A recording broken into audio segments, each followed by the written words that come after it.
Olá, meus queridos amigos, minhas amigas. É uma alegria estar aqui hoje, né? A convite de uma pessoa que tem sido muito especial para nós, que é a Lucila, do Centro Espírita Obreiros do Bem.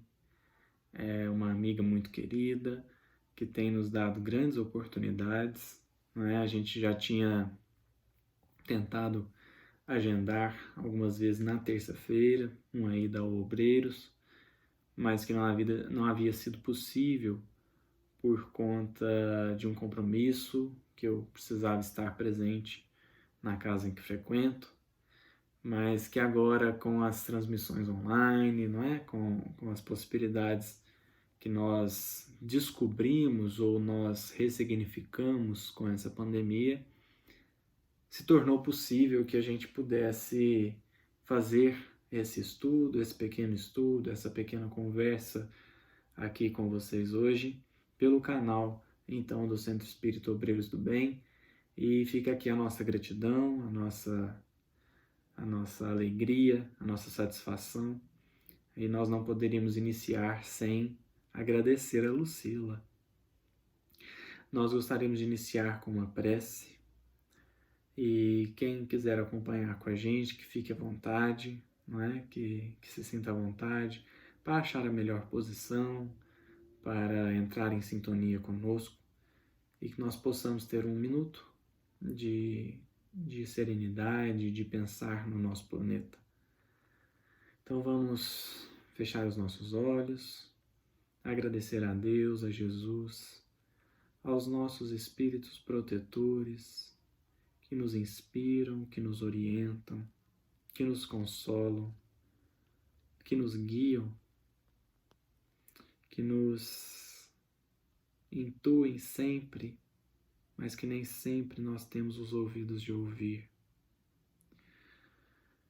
Agradecer pela nossa vida, pelo nosso dia, por mais uma semana que está se iniciando e que nós possamos, a cada dia, ter os nossos corações mais abertos à vontade do Cristo, à vontade do nosso Pai.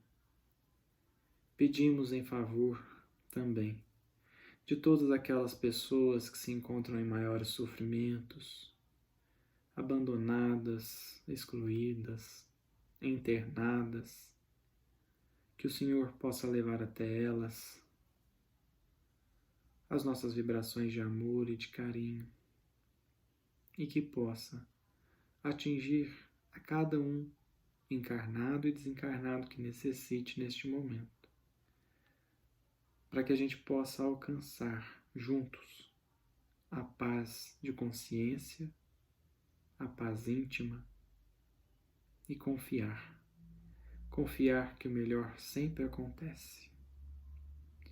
Que assim seja. Bom, meus amigos, o tema que nós separamos para hoje é uma fala de Jesus a Pedro, que está no finalzinho do Evangelho de João, logo ali no capítulo 21, quando Pedro é indagado por Jesus várias vezes, né? Pedro, tu me amas, Pedro, tu me amas, Pedro, tu me amas, então apacenta as minhas ovelhas. E no desenrolar do diálogo, Jesus então diz para Pedro que quando ele era criança ele ia onde ele queria, mas que assim que ele se tornasse velho, ele seria levado aonde ele não gostaria de ir, aonde ele não iria querer ir. Essa frase, ela marca, na verdade, vamos dizer assim, ela marca a presença de Jesus em muitas vidas. Essa fala de Jesus, ela convida a gente a refletir sobre o que acontece, ou melhor dizendo, o que acontece, como acontece, para onde nós vamos quando nós aceitamos realmente a presença de Jesus na nossa vida. Nós somos convidados a uma reforma. Emmanuel, no livro Jesus no Lar, no prefácio, né? O livro Jesus no Lar é um livro de Neio Lúcio, mas no prefácio ele diz assim: para a generalidade dos estudiosos, o Cristo permanece tão somente situado na história, modificando o curso dos acontecimentos políticos do mundo. Então anos antes de Cristo, anos depois de Cristo. Então, para um historiador, vamos dizer assim, para os estudiosos, para aqueles que olham para Jesus e veem apenas um personagem histórico, Jesus é tão somente alguém que dividiu a história em antes e depois, a contagem de anos, às vezes até mesmo uma reforma do direito, uma reforma da moral, mas não mais do que isso, uma personagem da história. Para a maioria dos teólogos, é simples objeto de estudo nas leis sagradas, nas letras sagradas, imprimindo novo rumo às interpretações da fé. Então, Jesus, Emmanuel está dizendo assim, para a maioria dos teólogos, né? Emmanuel tem um cuidado de não generalizar, para a maioria dos teólogos, Jesus é apenas um objeto de estudo para dizer assim, o que ele modificou e o que ele não modificou do Antigo Testamento, da lei de Moisés, o que Jesus acatou, o que não acatou, como ele mudou, por que mudou. Para os filósofos, é o centro de polêmicas infindáveis. Claro, porque Jesus, ele, vamos dizer assim, ele está narrado muitos fatos extraordinários, né? Os milagres, as predições. Então, isso para um filósofo é pano para manga para poder contradizer, para poder criar intriga, para poder criar, vamos dizer assim, criar dificuldades da interpretação, enfim, polêmicas infindáveis. E para a multidão dos crentes inertes, olha a palavra, inertes, porque a maioria dos crentes, talvez eles estejam dormindo ainda, né? Aí Paulo diz assim, desperta, ó tu que dormes, porque às vezes a maioria dos crentes ainda dorme um sono bem profundo, um sono anestésico. E para a multidão dos crentes inertes, é o benfeitor providencial nas crises inquietantes da vida comum. Então aqui Emmanuel já está falando assim, olha, tem filósofo, tem teólogo, tem estudioso, tem crente inerte. Cada um olha para um aspecto do Cristo, para uma face do Cristo que mais lhe agrada. Para aquela versão de Jesus que mais lhe agrada, que mais diz ao seu íntimo. Então, para os crentes inertes, é o benfeitor providencial nas crises inquietantes da vida comum. Então, é aquele crente que, assim, ele acredita demais em Jesus quando ele está passando por dificuldade. E, frequentemente, uma dificuldade material, né? Então, é uma dificuldade financeira, é uma dificuldade de saúde, é uma dificuldade familiar.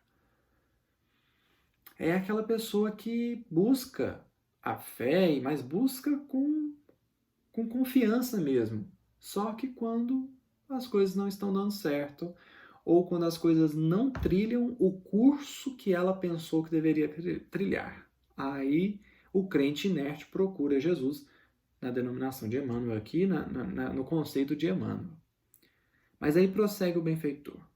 Todavia, quando o homem percebe a grandeza da boa nova, olha isso, quando o homem percebe a grandeza da boa nova, compreende que o mestre não é apenas, ele é também, mas não é apenas o reformador da civilização, o legislador da crença, o condutor do raciocínio ou o doador de facilidades terrestres. Isso são faces do Cristo, mas não é o Cristo todo. Então, o que cada um está fazendo aqui, eu, como um crente nerd, estou olhando para Jesus como aquele Salvador que vai vir me acudir no momento da tempestade, né? Como ele com os discípulos ali na travessia, né? Na travessia do lago. Então, na tempestade, a gente desperta o Cristo e fala: me ajuda, pelo amor de Deus. Então, ele vem para acalmar a tempestade. Então, o Emmanuel está dizendo assim: isso são faces, isso são partes do Cristo. Isso não é o todo, não é o Cristo todo. Mas, além de tudo isso, ele é também o renovador da vida de cada um. É aqui que nós queríamos chegar. O renovador da vida de cada um. O que significa isso? Renovar a vida. É aqui que a gente começa a entrar no tema propriamente dito, porque renovar a vida é ressignificar, é dar vamos dizer assim, é dar um novo conceito do que é bom, do que é bonito, do que é belo, não é? O que faz bem.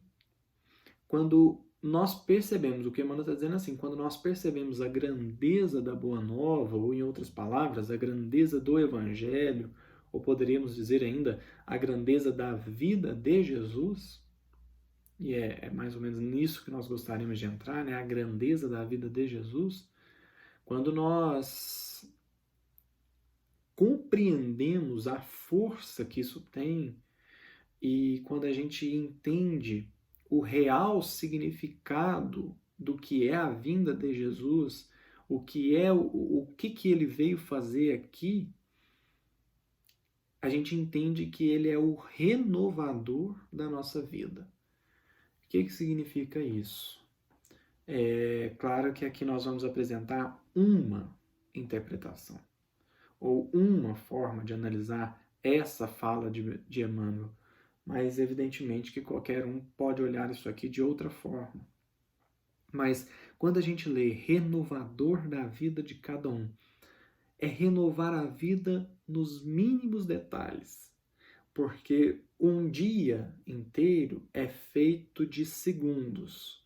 Então, renovar a vida, que é algo maior, que é algo grandioso, faz parte, vamos dizer assim, renovar a vida é renovar dia a dia, renovar momentos, renovar sentimentos, renovar pensamentos. Então, é o renovador da vida, que significa que Jesus vai renovar todos os meus sentimentos, todos os meus pensamentos. Como? Crê, te levarei onde não queiras ir. Para renovar, nós precisamos ressignificar. Ressignificar quer dizer dar um novo conceito. Dar um novo conceito é aquilo que você odeia, você precisa aprender a amar. Então, há uma passagem de São Francisco que nós, inclusive, comentamos no último sábado, pela Rede Amiga Espírita. Nós fizemos um bate-papo com a Larissa, o William e Tárcio, né, os companheiros do Café com Espiritismo, e nós tivemos a oportunidade de entrar nesse exemplo de São Francisco. Quem acompanha a live já vai saber do que nós estamos falando. Há um momento da vida de São Francisco, porque São Francisco foi modificando ao longo do tempo, né? Há alguns biógrafos que dizem que essa transformação de São Francisco durou 3 ou 4 anos. Então, desde que ele percebe que ele precisa largar aquela vida de mercador, de burguês mesmo, né? Aquela vida de gente rica, do momento em que ele, vamos dizer assim, volta ou larga ou abandona a guerra, né? Abandona o exército, abandona a tropa e volta para a cidade de Assis, daquele momento até a conversão, ou até a transformação completa, ou até o entendimento completo da missão, transcorreram-se ali 3 ou 4 anos. O fato é que esses 3 ou 4 anos foram muito dolorosos. porque Francisco foi convidado a conviver com aquilo que ele mais tinha repulsa, que eram as pessoas com deficiência, as pessoas que viviam nas ruas,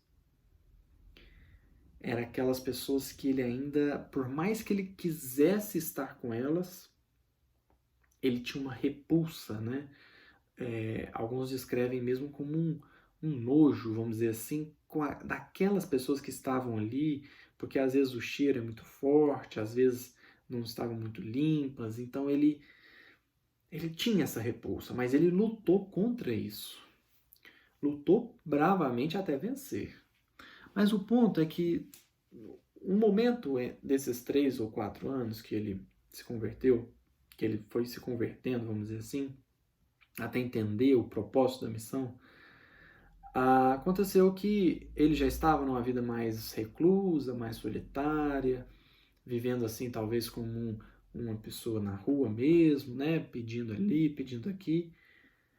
Mas algumas pessoas começaram a dizer para ele assim, olha, se você continuar assim, você vai ficar igualzinho uma determinada senhora. Essa senhora portava uma deficiência que causava ânsia em São Francisco.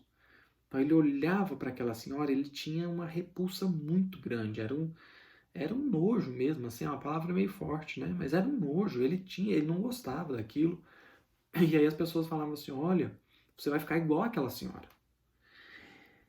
E aí o São Francisco entrou num processo de autoobsessão. Era um processo, é uma obsessão muito grande que começou a travá-lo, né? Começou a engessá-lo. Mas aquilo foi consumindo São Francisco, então teve um momento que ele vai para a igreja, ele entra numa igreja, faz as suas orações, e aí está dito que uma voz fala com ele, que nós acreditamos ser a do Cristo, uma voz fala com São Francisco e diz a ele assim, se você quiser me seguir, você terá que aprender a amar tudo que você despreza e desprezar tudo que você ama. Comigo, você vai perceber que o amargo na boca é mel no estômago e o mel na boca é amargo no estômago. É essa inversão de valores que o Cristo provoca, que é quando ele chega, ele nos convida a amar tudo que a gente despreza e a desprezar tudo que a gente ama. Desprezar tudo que a gente ama no sentido de que frequentemente a gente ama mesmo as coisas materiais. A gente gosta das coisas espirituais, mas amar mesmo, nós amamos frequentemente as coisas materiais. Então se vê, por exemplo, que a maioria dos encarnados, o plano, vamos dizer assim, de vida da maioria dos encarnados é formar numa boa faculdade, ter um bom emprego, é fazer um mestrado, fazer um doutorado, é fazer uma pós-graduação, é estudar, é trabalhar numa grande empresa ou montar uma grande empresa, trabalhar para que a empresa prospere, para que a empresa cresça. Então, frequentemente, esse é o nosso desejo central, né? Esse é aquilo que a gente direciona as nossas forças. As questões espirituais, frequentemente, são secundárias. Então, eu vou no centro se der, eu faço o evangelho no lar se der, eu levo meu filho no centro se ele quiser. Então, a gente vai, vamos dizer assim, priorizando o que a gente ama e fazendo as outras coisas se der ou se conseguir, se tiver tempo, né? Então, Jesus convida Francisco a amar tudo que ele desprezava. Então, ele entendeu que ele tinha que amar aquela senhora e desprezar tudo que ele ama. Então, é o convite de Jesus, é o renovar a vida, o renovador da vida.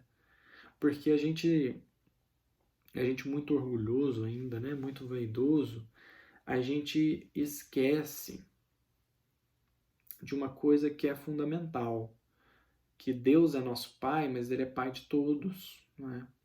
E se Ele é Pai de todos, não há privilégios. O que eu quero dizer? Não adianta pensar só em mim. Não adianta querer só para mim. Não adianta lutar só por mim e pelos meus e pelos os que eu amo.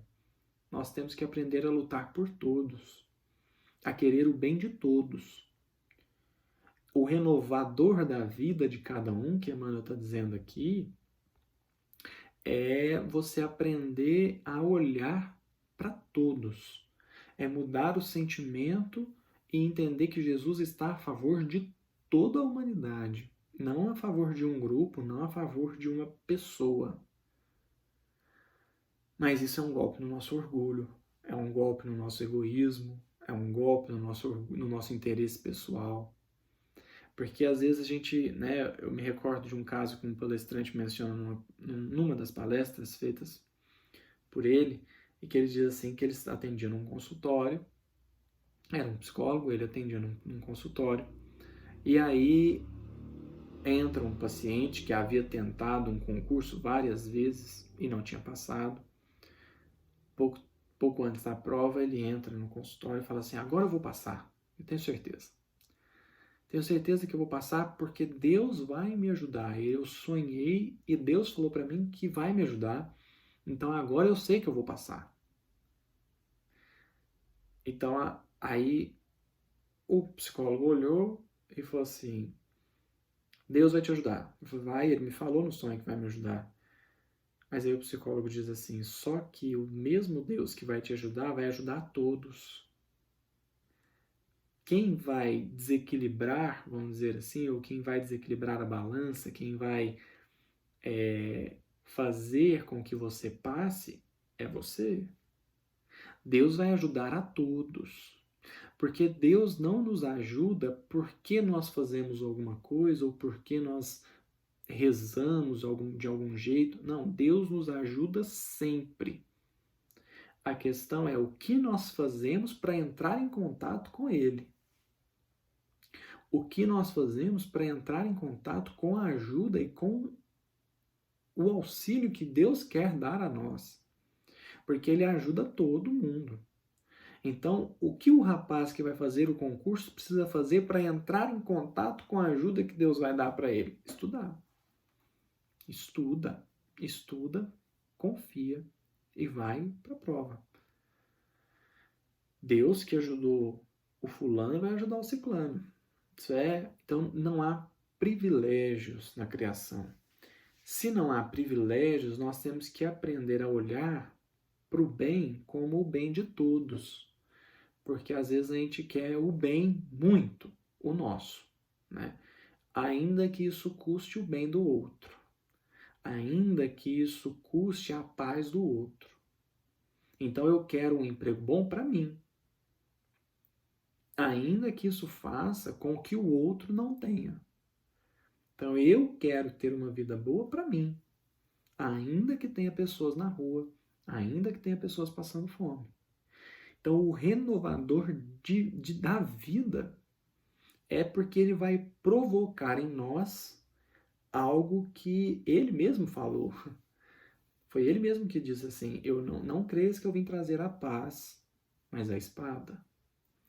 Porque quando a gente aceita Jesus na nossa vida, as coisas mudam de figura.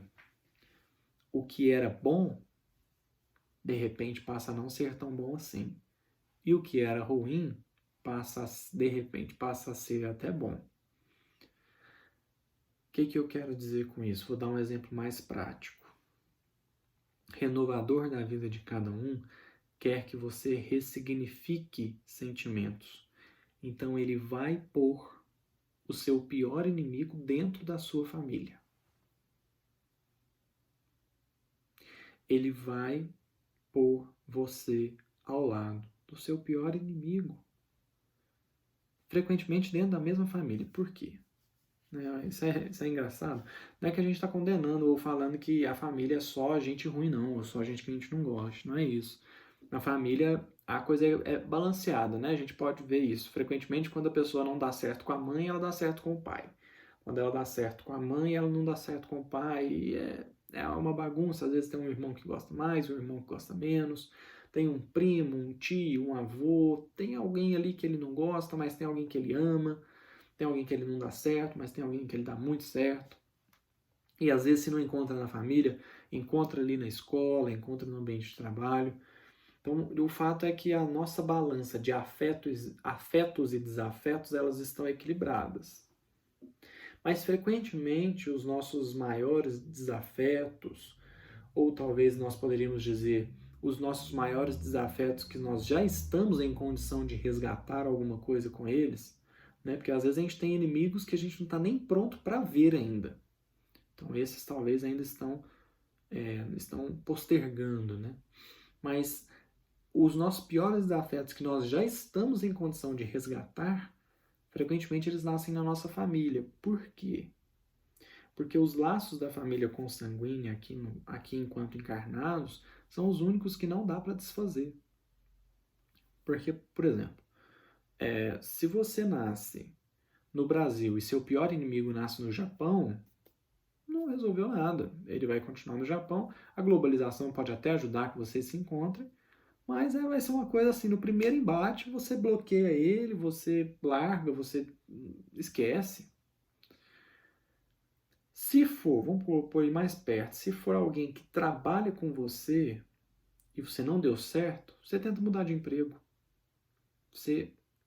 Imagina que é um desafeto que você precisa resgatar. Então, tem que ser de um jeito que não dá para você fugir. Não dá para a gente simplesmente, esqueci que ele existe. Se não for dentro da nossa família, se for um colega de trabalho, se for um amigo de escola, se for qualquer pessoa que não seja da nossa família, a gente pode romper a relação. Mas se chegou a hora do refazimento daquele relacionamento, da restauração daquele sentimento, põe na mesma família. Porque não tem como você falar assim, a minha mãe não é mais a minha mãe. Não tem como. Simplesmente não tem como. Então Jesus é tão bom com a gente, Deus é tão bom com a gente, que a hora que chega o momento do resgate, eles nos colocam em situações que não tem como a gente fugir para que a gente resgate, ou pelo menos para que a gente comece a resgatar. Então, renovador da vida de cada um, ele vai colocar o seu inimigo dentro da sua família, sim. Por quê? Porque para renovar a sua vida, ele precisa renovar os seus sentimentos. E renovar sentimentos significa transformar o que era ódio em amor. Vai. É transformar a mágoa em perdão, em relacionamento próximo. É transformar a raiva em carinho. É transformar o menosprezo em respeito. Quantas encarnações vai durar? Não sei, mas precisa fazer. Quando a gente aceita Jesus na nossa vida, a gente entende isso. E a gente começa a olhar para as coisas que a gente despreza como Francisco de Assis começou. Claro que aqui nós estamos falando de um espírito nobre, um espírito que teve, assim, que em uma encarnação ele conseguiu dar grandes passos. Não é que todo mundo tem que ser um São Francisco, não estou dizendo isso. O que eu estou dizendo é que nós vamos ser convidados como ele foi. A olhar para aquilo que a gente despreza e para quem a gente despreza e tentar criar um laço melhor, um laço, se não for de amor, pelo menos de respeito. Então a gente é convidado a mudar sentimentos. E mudar sentimentos é, no seu dia a dia, Jesus vai colocar pessoas que vão te desafiar. Jesus vai colocar pessoas no seu caminho que vão te levar ao limite das suas habilidades, das suas competências. São pessoas que vão te levar ao limite da sua paciência, ao limite da sua vaidade, ao limite do seu orgulho, para que você possa transcender, para que você possa alargar a sua capacidade emocional, a sua capacidade psíquica. Então ele vai pôr pessoas difíceis no seu caminho. E quanto mais você acertar, mais difícil vai ficar. É como um joguinho, né? Um joguinho que você vai passando de fase e quanto mais você passa, mais difícil fica. Por quê? Porque nós temos débitos numerosos para resgatar. E além dos débitos numerosos, nós temos um punhado de coisa para aprender. Isso significa que a gente tem que passar por situações que vão servir ou de resgate de algo passado ou de um aprendizado para o futuro. Né?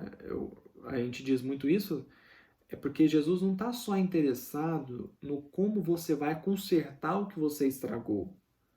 Não se trata apenas de consertar o que se estragou, mas se trata de também não estragar mais. O que nós precisamos aprender para não estragar mais, não apenas de consertar. Porque nós já temos muitos débitos, nós temos muito o que corrigir dentro de nós, mas além de tudo isso, nós precisamos aprender várias coisas para não errar mais. Não é só reparar o erro, é não cair mais em erro. Então a gente é levado a situações assim porque nós precisamos aprender. Nós precisamos burilar o nosso orgulho, burilar o nosso egoísmo. Porque assim nós dizemos que nós somos um bloco de mármore. O espírito puro, o mármore puro ou a peça que nós seremos já está dentro de nós. Precisa dar uma lapidada, precisa dar uma burilada. Quando a gente aceita Jesus, a gente passa a olhar a dificuldade de um outro ponto de vista, que é esse ponto de renovar sentimentos. Então, as coisas que vêm para mim, eu começo a encarar elas de uma outra perspectiva. Então, por exemplo, se eu sou traído, eu começo a olhar essa situação como uma oportunidade. Como que Jesus me levando aonde eu não queria ir. Não queria. Mas ele me leva. Ele me leva e ele está do meu lado. Ele está do meu lado para fazer eu dar conta. Né? Então, ele leva a gente, ele vai com a gente para situações que a gente não quer ir. Quando eu sou traído, eu olho para aquela situação como uma oportunidade de redenção, como uma oportunidade de transbordar mais ainda o amor. Por quê? Se a pessoa me traiu, é um doente. Eu estou lidando com uma pessoa doente. Então Jesus está me colocando em uma situação para que eu possa exercitar o amor. Porque é muito fácil amar o bonzinho. É muito fácil amar aquele que concorda comigo, aquele que me apoia, é muito fácil. Mas para renovar a minha vida, eu vou ter que ir para situações em que eu vou aprender a amar aquele que me trai, aquele que me fere. Eu passo a olhar as situações, por exemplo, em que as pessoas chegam me ofendendo. Isso acontece, é no dia a dia, eu estou falando de situações do dia a dia. Quando você está em casa e de repente o seu marido, a sua esposa, os seus filhos ou os seus pais, eles perdem a paciência com você e acabam jorrando todo o ódio, toda a mágoa, que talvez você não tenha nada com isso. Frequentemente não tem, né? Mas às vezes a gente não tem nada com isso e aí as pessoas jorram o seu ódio e a sua mágoa e o seu estresse em cima da gente. Eu estou dizendo que Jesus está te convidando a olhar essa situação de uma outra perspectiva. Renovar a vida é renovar sentimentos. Renovar sentimentos significa olhar para aquilo que eu não gosto e aprender a amar aquilo que eu não gosto. Entendendo que aquele que me causa uma situação em que eu não gosto é alguém que precisa muito mais ainda do meu amor, muito mais ainda da minha paciência, muito mais ainda da minha compreensão. Por quê? Porque é um doente. É alguém que está em queda. É alguém que está errando. Quem erra precisa do meu amor. quem erra comigo ou para qualquer pessoa, com qualquer pessoa, ele precisa do meu amor. Não é uma questão de querer, é uma questão de precisar. Então Jesus está me convidando. Então a gente tem que olhar para as situações difíceis que chegam para nós. Não é fácil. Lembra, te levarei aonde não queiras ir. A gente não quer. A gente não quer ter esse estresse, a gente não quer ter a traição, a gente não quer ter o roubo, a gente não quer. Mas ele vem para nos levar. É ele com a gente, é ele do nosso lado. Ali, ó, junto. Para onde nós não queremos ir. Porque há em nós um excesso de paixão. Há em nós um excesso de desejo, um excesso de amor próprio, que precisa ser cortado, podado. E para isso, nós precisamos ir onde nós não queremos, nós não queremos ir. Graças a Deus que Ele está com a gente. Então, essas situações do dia a dia, sabe? Quando a pessoa, assim, ela vem para te atacar mesmo. Ela vem para te magoar muitas vezes. Às vezes ela faz isso sem querer, às vezes faz isso por querer, mas ela vem e te magoa. Essa situação em que a pessoa te magoou, é dessa situação que eu estou falando. É da situação em que a pessoa chegou em casa, você fez tudo certo e ela falou que você fez tudo errado. É dessa situação que eu estou falando. Essa situação é Jesus te convidando a renovar, a ressignificar. Aí você fala assim, nossa, mas é muito doloroso. Mas Bezerra tem uma mensagem no livro Bênçãos de Amor, capítulo 7, a mensagem se chama Desobsessão. E ele fala assim, o processo evolutivo custa lágrimas. Lágrimas. Então, você olha para a vida de um Chico Xavier, talvez você veja o médium famoso. Dá para imaginar o número de obsessores que atormentavam o Chico? Pensa assim, isso é uma outra situação em que Jesus convida a gente. Então, os dois exemplos, o exemplo está ligado. Nós, no nosso trabalho de sopa, no nosso trabalho de assistência, no nosso estudo dentro da casa espírita, somos obsediados, somos tentados a parar, somos incitados ao desânimo. Imagina uma tarefa espiritual como a do Chico. Pensar que o Chico foi um privilegiado, que não, o Chico não passou por isso não. Pega a vida de Chico Xavier, leia sobre a vida de Chico Xavier.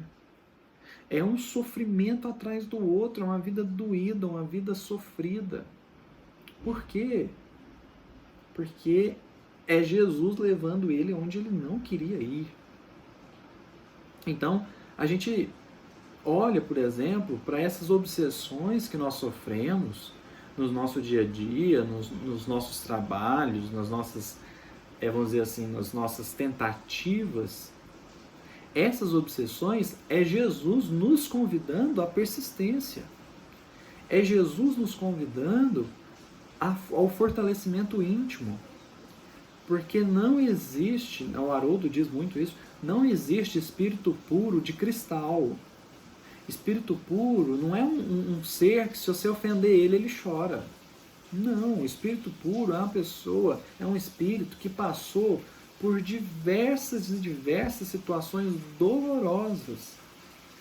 Dolorosas. Por quê? É preciso um fortalecimento psicológico, um fortalecimento íntimo. Nós precisamos construir em nós uma barreira, ou vamos dizer assim, uma fortaleza capaz de enfrentar as situações do dia a dia. Então, antes da gente, vamos dizer assim, suportar uma obsessão muito grande, nós somos convidados a suportar um familiar difícil. Por isso que eu disse no começo, renovar a vida significa renovar momentos, renovar minutos. Então, antes de uma tarefa muito grande, nós vamos ser convidados a fazer várias tarefas pequenas. E nelas, como nas grandes, Jesus estará nos convidando. Jesus estará nos pedindo para que a gente suporte. Então nós selecionamos uma mensagem de Emmanuel, que está no livro Pão Nosso, capítulo 2. O título da mensagem é Pensa um pouco. Pensa um pouco.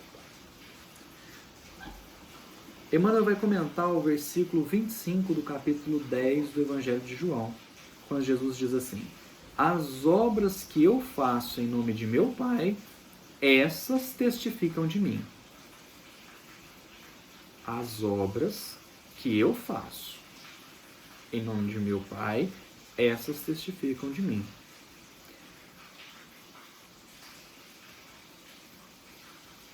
Nós vamos pegar só o final dessa mensagem. Olha a pergunta de Emmanuel.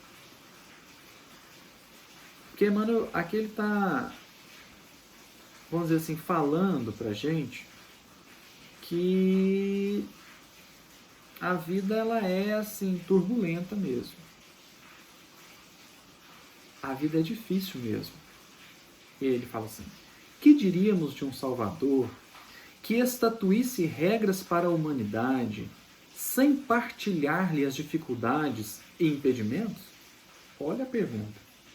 Que diríamos de um Salvador que estatuísse regras para a humanidade sem partilhar-lhe as dificuldades e impedimentos? Lembra, Jesus está te convidando a ir com Ele. Ele vai levar você para onde você não quer ir, mas é Ele que vai levar. Então, quando a gente chega em situações que a gente não quer, talvez seja Jesus nos levando para onde nós não queiramos. Essa pergunta de Emmanuel faz lembrar um diálogo de Jesus com Pedro no livro Boa Nova, em que Jesus disse assim: Pedro, o que você diria de um salva-vidas que ficasse na beira da praia, vendo uma pessoa se afogar, dizendo assim: venha, nade para a margem? Que salva-vidas é esse? Que olha para alguém afogando na água e fala assim: não, vem nada. Que salvador é esse? Assim, salvar alguém significa entrar no mar. Significa ir onde essa pessoa está e tirar ela de lá. Então, o que diríamos de um Salvador que estatuísse regras para a humanidade sem partilhar as dificuldades e impedimentos? Não seria um Salvador. Não seria. O Cristo iniciou a missão divina entre homens do campo. Viveu entre doutores irritados e pecadores rebeldes. Uniu-se a doentes e aflitos. Comeu o duro pão dos pescadores humildes e terminou a tarefa santa entre dois ladrões. Que mais desejas? Se aguardas vida fácil e situações de evidência no mundo, lembra-te do Mestre e pensa um pouco. Emmanuel aqui, ele mudou a perspectiva sobre a qual nós vemos os sofrimentos de Jesus. Quando a gente diz assim, Jesus morreu para salvar os nossos pecados, é que Jesus veio e sofreu não porque ele precisava, ou não porque ele merecia, mas é porque ele sabia que nós iríamos sofrer, que a nossa vida seria sofrida, que a nossa vida seria difícil. Mas por que ele morreu para salvar os nossos pecados? Porque foi na crucificação, do beijo de Judas até a ressurreição, em que Jesus demonstrou toda a sua moral. E ele disse assim, como agir em cada situação difícil que nós iríamos passar. Então, ele é o Salvador porque ele entrou na água junto com a gente e ensinou a gente a nadar. Ele já sabia nadar, mas ele viu que nós não sabíamos ou que nós não saberíamos. Então ele pulou junto com a gente para ensinar a gente como fazer, como voltar para a margem. Então Jesus vem e deu a vida porque nós iríamos sofrer, nós iríamos passar por situações difíceis. Então, se ele é o mestre, se ele é o modelo e guia, nós temos que copiar ele. Porque a nossa vida, nós vamos ter dificuldades, ou nós vamos ter as nossas cruzes em analogia com as dele. Nós não sofremos porque o Cristo sofreu. O Cristo sofreu porque nós vamos sofrer.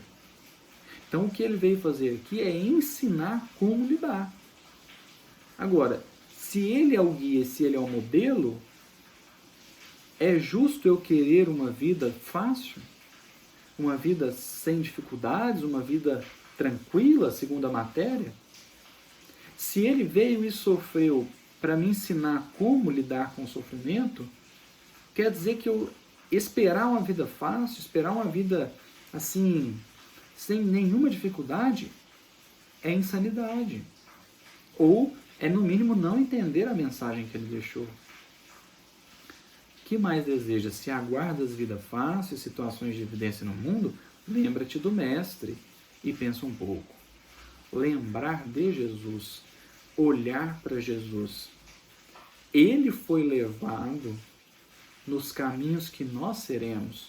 Então, se você já foi abandonado, se você já foi traído, se você já foi negado, se você já foi torturado, se você já foi incompreendido, a incompreensão talvez seja o maior desafio. Talvez seja, ou não o maior, mas um grande desafio que Jesus nos convida e que Jesus nos leva.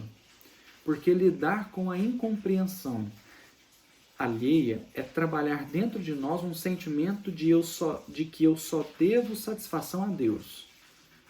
Frequentemente a gente quer dar satisfação para o mundo. Eu quero ser compreendido, eu quero ser aceito. E aí Jesus me leva no rumo da incompreensão, para que eu perceba que eu não nasci para ser compreendido, eu nasci para compreender. É isso. Então, qual foi o exemplo dele? Se ele é o modelo e guia, é porque é o exemplo dele que eu vou usar. Agora, a vida dele foi fácil? Ele teve uma vida tranquila? Não. Então, se ele não teve, é porque a minha também não vai ser. Então, não adianta esperar a vida de Instagram, a vida de Facebook, né? Que a pessoa tira uma foto. Isso aí é um momento. É um momento de alegria.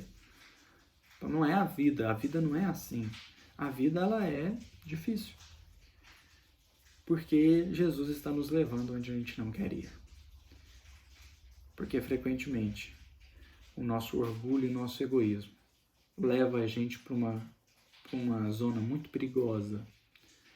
O nosso orgulho e o nosso egoísmo leva a gente para um lugar muito perigoso. Esse lugar chama-se zona de conforto. Mas nós somos convidados a sair dela. Porque quando a gente expandir a nossa zona de conforto, quando a gente acostumar com a dificuldade, quando a gente acostumar com o desafio, quando a gente acostumar com o trabalho, quando a gente acostumar com a incompreensão, acostumar com vamos dizer assim, com as pessoas insuportáveis, quando a gente acostumar com o outro do jeito que o outro é, sem querer mudar, aí nós teremos aprendido a verdadeira lição, aí nós teremos renovado os sentimentos, renovado a vida. Que Jesus nos abençoe e nos ampare sempre. Muito obrigado a todos, muita paz, que Jesus os abençoe e que a gente siga confiantes, que a gente siga com a nossa esperança nele, porque é nele que a gente tem que confiar, que a gente tem que se apegar. Termino aqui citando Paulo, na primeira carta aos Coríntios, versículos de 26 a 29, na primeira carta, primeiro capítulo, versículos de 26 a 29. Paulo se dirige à comunidade dos Coríntios, de Corinto, não é? Dos coríntios, melhor dizendo, para uma comunidade de pessoas ditas frágeis, de pessoas ditas sem valor. E Paulo diz assim,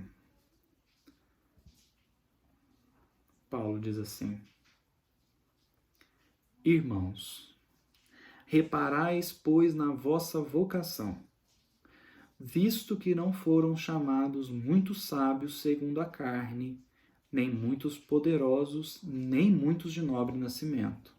Pelo contrário, Deus escolheu as coisas loucas do mundo para envergonhar os sábios, e escolheu as coisas fracas do mundo para envergonhar as fortes.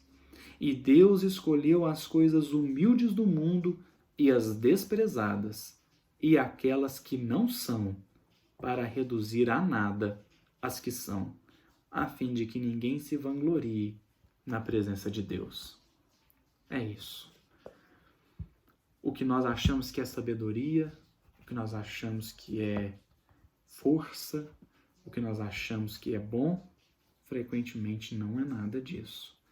Mas as coisas que não são, Deus escolheu as coisas que não são, as que não são boas, as que não são agradáveis, as que não são sábias, segundo a nossa compreensão, porque não é para ninguém se vangloriar na presença dele. Nós seremos convidados a mudar, a ressignificar sentimentos e pensamentos, para que a gente possa ascender mais alto. Muita paz a todos e que Jesus nos abençoe.